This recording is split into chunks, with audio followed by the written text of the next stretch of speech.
자, 좋은 아침입니다. 자, 다 같이 좌우 앞 뒤돌아보시면서 오늘 이렇게 한번 인사합니다. 웃으며 삽시다. 웃으면 복이 옵니다. 이렇게 한번 인사합니다. 정말 웃으면 복이 옵니다. 또 복을 받은 사람은 웃게 되지요. 오래전 코미디 프로의 제목이 아니라 말입니다.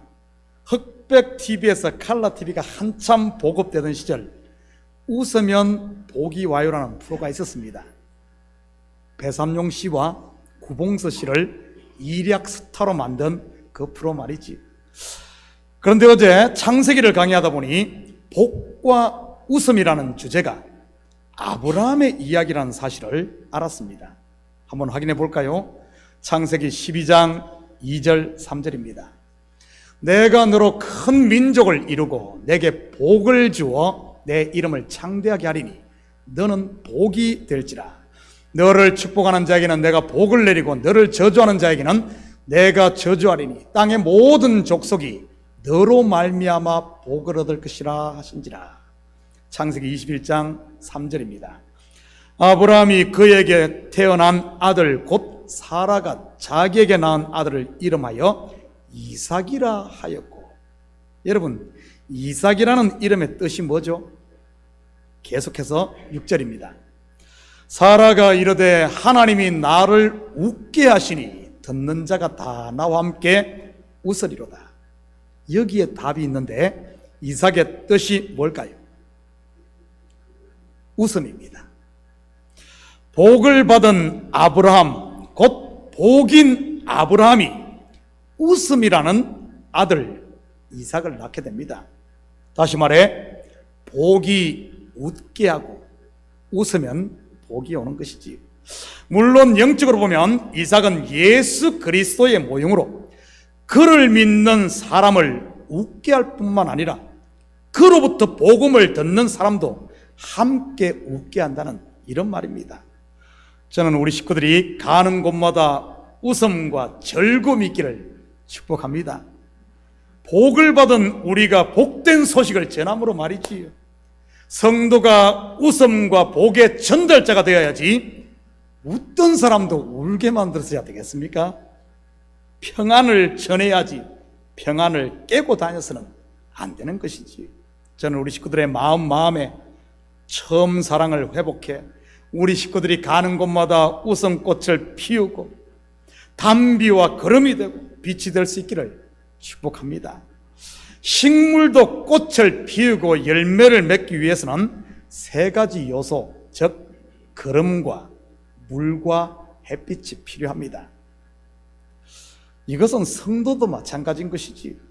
말씀의 담비를 잘 흡수하고 기도의 거름을 받아 순종할 때 웃음꽃이 피고 성령의 열매도 맺히는 것입니다. 아브라함이 그랬지 않습니까? 본토 친척 아비집 곧 갈대아 우르를 떠나라는 하나님의 말씀의 담비를 받고 가는 곳마다 제단을 쌓고 기도를 드리며 순종함으로 웃음 이삭을 선물로 받았던 것이지. 쉽게 말해 복의 열매가 결국 웃음이라는 그런 말입니다. 성도는 복받은 자인 줄 믿습니다. 웃고 사시기 바랍니다. 다시 한 번 더 웃어볼까요? 그렇다고 비웃지는 마시고요. 혹시 비웃는 분 계시다면 이 시간 말씀의 담비를 맞음으로 비웃음이 웃음이 될 줄 믿습니다. 오늘 본문에 보면 드디어 사로잡혔던 자의 자손들이 웃습니다. 성전 건축을 시작한 지 22년 만에 말이지. 그 사이에 얼마나 많은 어려움들이 있었습니까? 사마리아 사람들의 방해, 유브라데 강 건너편 총독들의 방해 등 말이지. 아브라함이 하나님으로부터 아들에 대한 약속을 받고 이삭을 낳는데도 몇 년이 걸린 줄 아십니까? 장장 25년입니다. 75세에 갈대아 우르를 떠나 가나안으로 이주를 하고 100세에 이삭을 낳았으니 말이지. 영적으로 보면 바벨론 포로에서 돌아온 이스라엘 백성들이 성전을 완공하는 일과 아브라함이 이삭을 낳는 이야기는 겉은 다른 것 같지만 속은 같은 이야기인 겁니다. 여러분, 이삭이 누구를 예표한다고 했습니까? 예수 그리스도입니다. 스룹바벨이 짓고 있는 성전의 실체는요, 이 또한 예수 그리스도인 것이지, 두 경우 다 갈대아 우르 곧 바벨론에서 돌아온 사람들이고요, 여기에 계신 저와 여러분도 모두 돌아온 자인 줄 믿습니다. 죄와 사망 그리고 율법의 멍에 아래서 종로로 됐던 바벨론 포로에서 말이지, 성령이 거할 거룩한 하나님의 성전인 겁니다. 그런데 이 성전은 그냥 지어지는 것이 아닙니다. 수많은 방해와 협박, 곧 시험과 환난을 극복할 때 완성되는 것이지, 22년이 걸리고 25년이 걸리는 것입니다. 오늘 본문을 통해 어떻게 성전이 완공되는지 같이 살펴보면서 우리 속에 성전을 완공해 보도록 하겠습니다. 13절입니다. 다리오 왕의 조서가 내림에 유브라데 강 건너편 총독 다뜨네와 스달보스네와 그들의 동관들이 신속히 준행하니라. 우리는 지난주 성전 건축을 중단시키기 위해 고레스 칙령의 사실 여부를 묻는 대적들의 고소와 온 나라를 샅샅이 뒤져 그 칙령을 찾는 다리오 왕의 열심을 살펴보았습니다. 바로 저와 여러분의 구원을 향한 하나님의 열심을 보여주는 것이라고 했지요. 결국 다리오 왕이 그 조서를 찾고, 고레스 칙령을 찾고 어떤 조서를 내립니까? 성전을 건축하라는 고레스 왕의 칙령, 그거 플러스 알파인 겁니다. 그 플러스 알파가 무엇인 줄 아십니까? 첫째는 대적들에게 접근 금지 명령을 내리고, 둘째는 유브라데 강 건너편에서 거둔 세금으로 성전 건축의 경비를 충당시키며, 세 번째는 제사에 필요한 재물뿐만 아니라 물자를 끊임없이 공급하는 것이었습니다. 거기다가 한마디를 더 붙이는데, 이 일을 신속히 행하라는 것이었지요. 아마 이 다리오 왕이 한국 사람의 피가 좀 섞였는 것 같아요. 한국 사람이 가장 많이 쓰는 단어가 뭔 줄 압니까? 정확하게 아시네. 빨리빨리입니다. 오래전에 필리핀 선교를 갔었는데 한국 사람만 보면 현지인들이 빨리빨리. 그런데 이번에 온두라스 선교지에 갔는데 학생들이 저보고 빨리빨리를 쓰더라고요. 깜짝 놀랐습니다.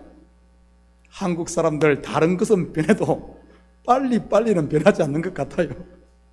저는 우리 식구들이 다른 것은 몰라도 하나님의 말씀 순종하는 데는 빨리빨리 신속할 수 있기를 축복합니다. 왜냐하면 한 템포 늦추는 순간 마귀는 바로 틈을 타기 때문에 그렇습니다. 에베소 4장 26절 27절입니다. 분을 내어도 죄를 짓지 말며 해가 지도록 분을 품지 말고 마귀에게 틈을 주지 말라. 여러분, 시험이 들어도 그것 오래 끌지 마시고 빨리빨리 풀 수 있기를 축복합니다. 그러지 않으면 마귀의 종이 되는, 그렇게 될 수 있어요. 사람이 살다 보면 왜 시험 들 일이 없겠습니까? 내 마음이 좁아서도 그렇고, 환경이 그렇게 만들 때도 있고, 때로는 오해로 인해 그럴 수도 있고, 때로는 무지로 인해 그럴 수도 있습니다. 때로는 분을 내기도 하고, 때로는 분을 참지 못해 여기에 뚜껑이 열려 폭발하기도 하는 것이 우리 인생 아닙니까?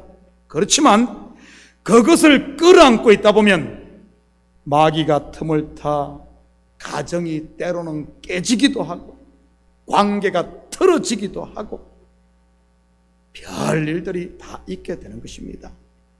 말씀을 듣고 순종하는 것과 시험과 분은 여러분, 한국 사람이 가진 기가 막힌 기질 빨리빨리 풀 수 있기를 축복합니다.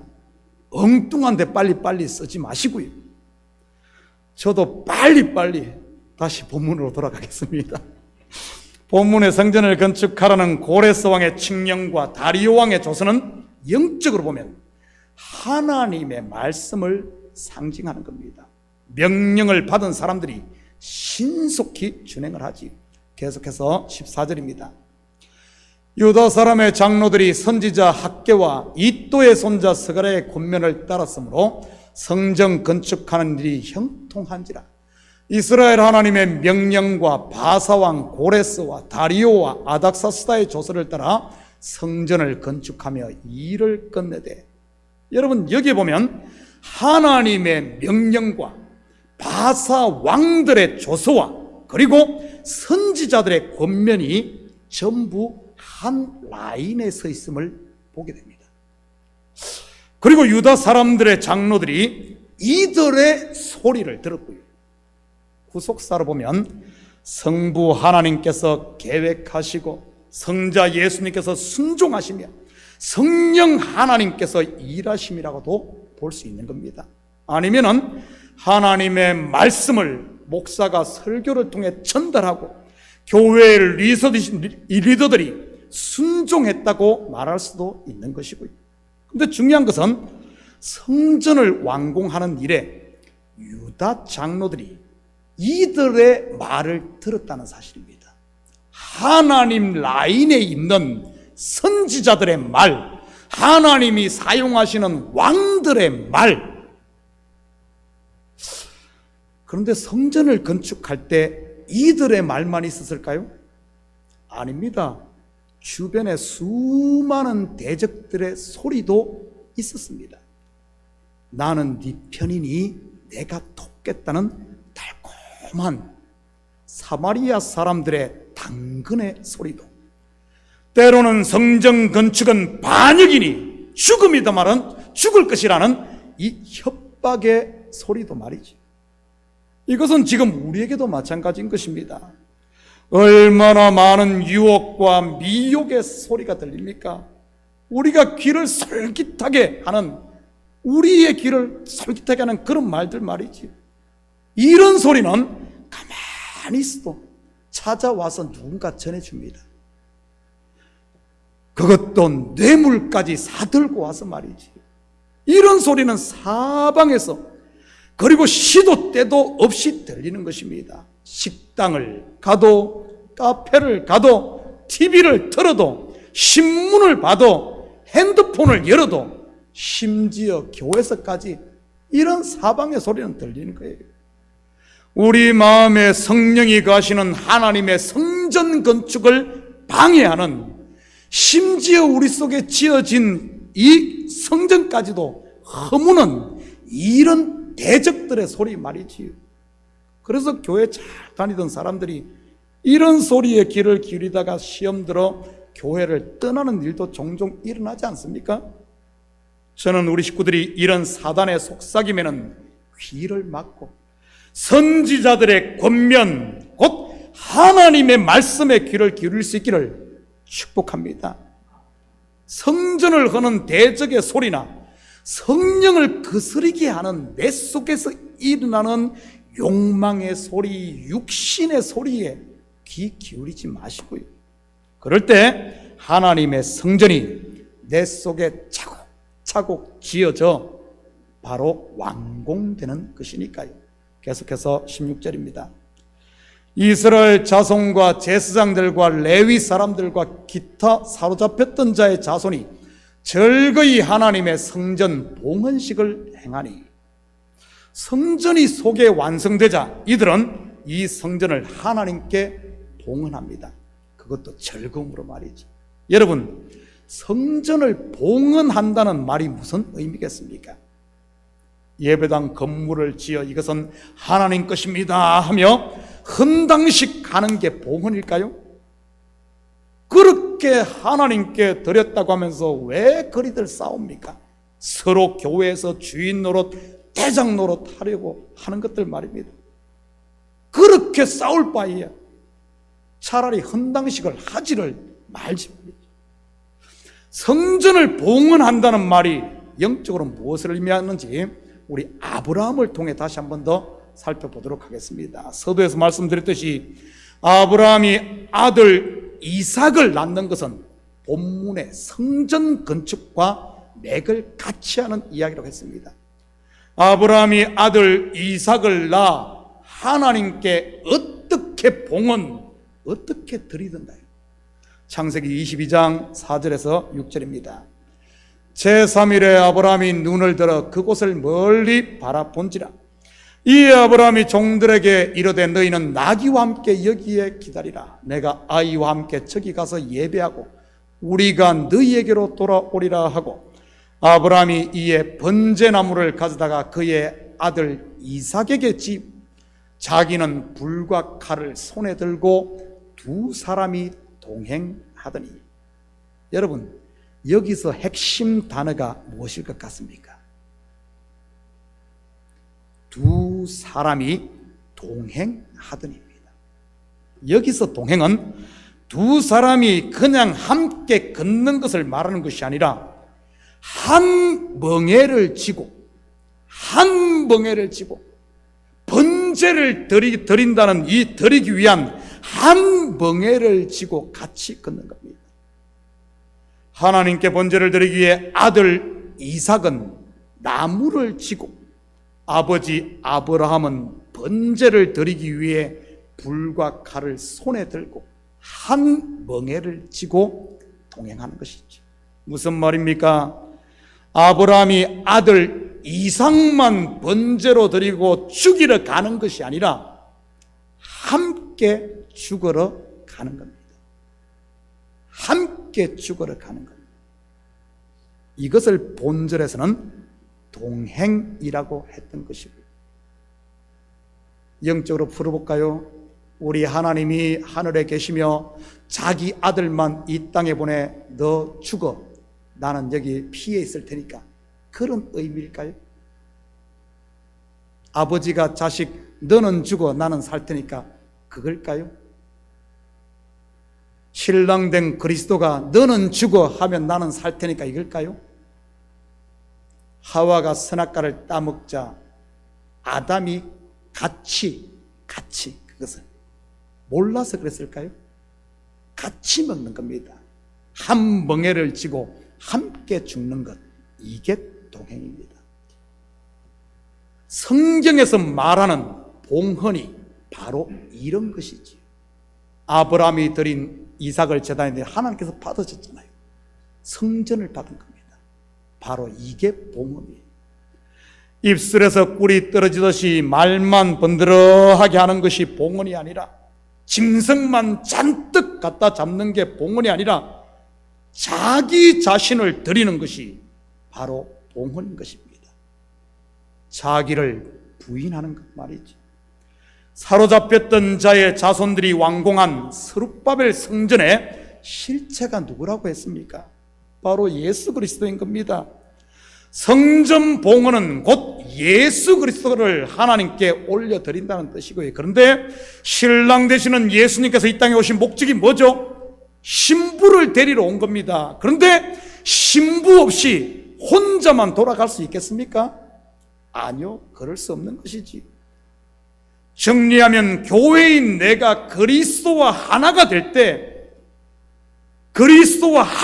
때 온전한 하나님께 봉헌이 된다는 그런 말입니다.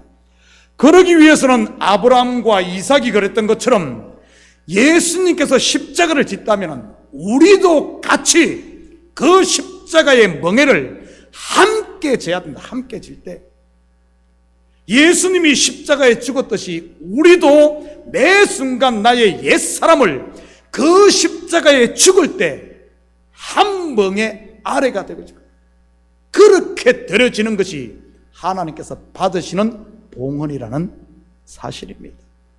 저는 우리 식구들이 자기를 부인함으로 말씀과 하나 되고 그리스도의 몸된 교회와 하나 되고 성도와 성도가 서로 한 마음이 되어 하나님께 온전히 봉헌되기를 축복합니다.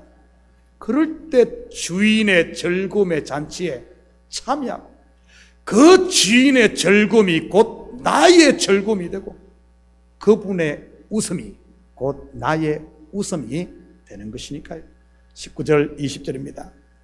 사로잡혔던 자의 자손이 첫째 달 14일에 유월절을 지키되 제사장들과 레위 사람들이 일제히 몸을 정결하게 하여 다 정결하며 사로잡혔던 자들의 모든 자손과 자기 형제 제사장들과 자기를 위하여 유월절 양을 잡으니 그리고 그들은 유월절을 지킵니다.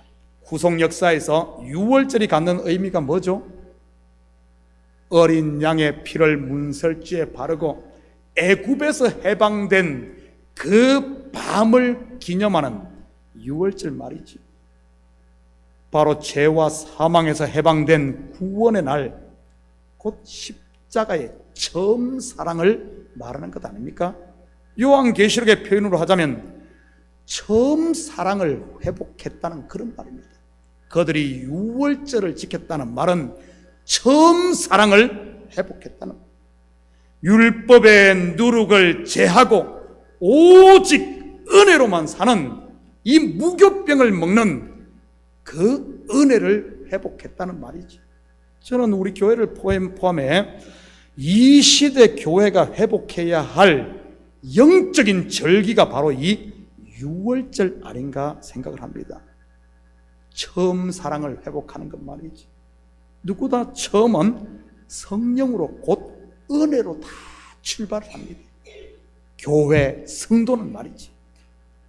그때는 자기가 자기를 너무 잘 알죠. 자기에게 의가 없다는 것 말입니다. 여러분 가운데 돌을 아주 10년, 20년, 30년 닦아 마음과 몸이 정결해져서 이만하면 나도 교회 가도 되겠지, 이 정도는 돼야지 해서 교회에 오신 분 계십니까? 있으면 한 손 들어봐요. 아무도 없어요? 제가 장담하는데 없을 겁니다. 세상 망나니로 살다가 어느 날 아무 생각 없이 친구 따라 교회를 왔는데 여기서 하나님의 사랑을 만났다든지, 제가 그런 경우지. 이것저것 다 하면서 한번 잘 살아보겠다고 발버둥 쳐다가 그래도 안 돼서 교회에 왔다든지. 천부여 어찌없어서 손들고 옵니다, 이렇게 말이지. 아니면 부모의 손에 이끌려 마지못해 왔다가 은혜를 받았다든지. 처음 교회를 들여놓고 은혜를 받았을 때 여러분들 어떻던가요? 나만 죄인이 모두가 다 거룩하고 천사처럼 보이지 않던가요? 나는 언제 저런 사람처럼 되나? 여러분, 그러면 제대로 은혜 받은 겁니다. 그런데 반대로 교회에 와서 은혜 받았다고 생각했는데 나만 깨끗하고 다른 사람은 모두 썩어 빠진 시궁창처럼 보였다면 여러분, 그거는 아직 은혜를 받지 못한 것이고요. 아마 그런 사람은 여기 없을 겁니다. 그런 사람은 진작 교회를 떠났을 테니 말이지요. 바보가 아니고서야 누가 그런 썩어 빠진 시궁창 속에 계속 있겠습니까? 모르겠어요. 그런데 지금은 어떻습니까? 여전히 나만 죄인 중에 죄인이고 다른 모든 사람들은 전부 천사처럼 보입니까? 아니면은 나만 의롭고 모두가 죄인처럼 보입니까? 그래서 하루도 남을 험담하지 않으면 입안에 가시가 돋습니까?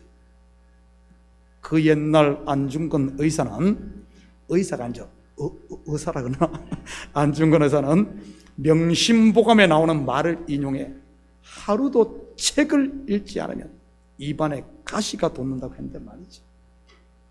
혹시 남의 말 하지 않으면 입안에 가시가 돋는 분 계시다면 여러분, 험담 대신 말씀을 읊조리시기를 축복합니다. 이 읊조린다는 뜻이 히브리어가 하가다입니다. 하가다. 우리 교회도 보니까 하가다 모임을 하고 있던데요. 함께 조인들 하시기 바랍니다.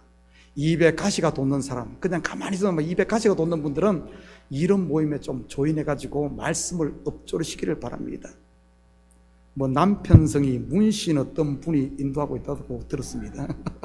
관심 있으신 분들은 여러분 스스로 좀 수소문해서 찾아가지고 말씀을 읊조리고 묵상하고 계속 하다 보면 여러분 이 입에서 뭐가 나온 줄 압니까? 가시돋친 말로 그리스도께서 피로 값주고 사신 형제를 시험 들고 죽이는 것이 아닌 말씀을 읊조리다 보면 입을 열 때마다 주님이 행하신 그 놀라운 일들, 은혜를 말합니다. 사람을 치료하고 살리는 생명의 말이 나올 테니 말이지. 교회의 열정이 식은 것도, 시험과 분쟁이 끊이지 않는 것도 그 근본을 들여다보면 전부 처음 사랑을 버려서 그럴 겁니다. 내가 1만 달란트 빚진 자였고 그 빚을 값없이 탕감받은 복받은 사람임을 알았던 그 처음 사랑, 그걸 버려서 그래요. 영생을 거저받은 사람에게 무엇이 더 필요하겠습니까?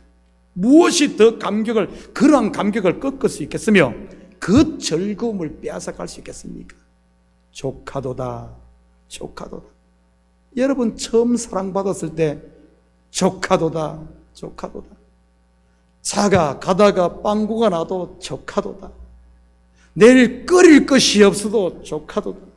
내 몸에 불치의 병이 있다 할지라도 조카도다. 그 은혜를 알았을 때 그 족하지 않았나?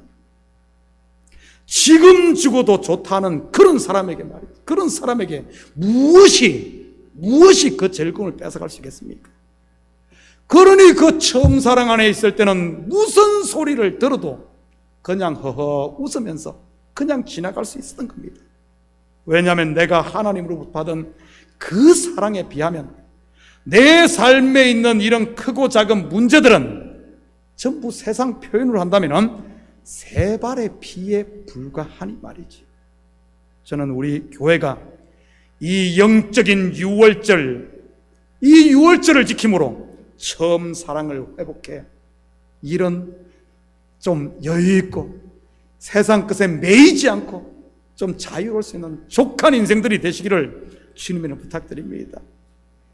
그래서 먼저는 내가 치료되고 서로를 용납함으로 좀 이 공동체가 완전히 하나를 이루는 것 말이지. 22절입니다. 즐거움으로 이래 동안 무교절을 지켰으니 이제 여호와께서 그들을 즐겁게 하시고 또 아수르 왕의 마음을 그들에게 돌려 이스라엘의 하나님이신 하나님의 성전 건축하는 손을 힘있게 하도록 하셨음이었더라. 성전이 완공되고 유월절 곧 무교절을 지킨 그들 속에 하나님께서 이 즐거움의 셈이 속했습니다. 아브라함 가정에 태어난 이삭 곧 웃음처럼 말이지. 사랑하는 성도 여러분, 이번 한 주도 우리 모든 식구들이 말씀과 성령의 소리에 귀를 기울여 순종하심으로, 그냥 순종이 아니라 신속히 순종하심으로 내 안에 성령이 가시는 하나님의 성전이 아름답게 지어져 여러분 그 성전과 함께 나를 하나님께 온전히 드림으로 하나님의 기쁨이 되고 또한 영적인 유월절을 지킴으로 우리 속에 처음 사랑 조카도다, 조카도다.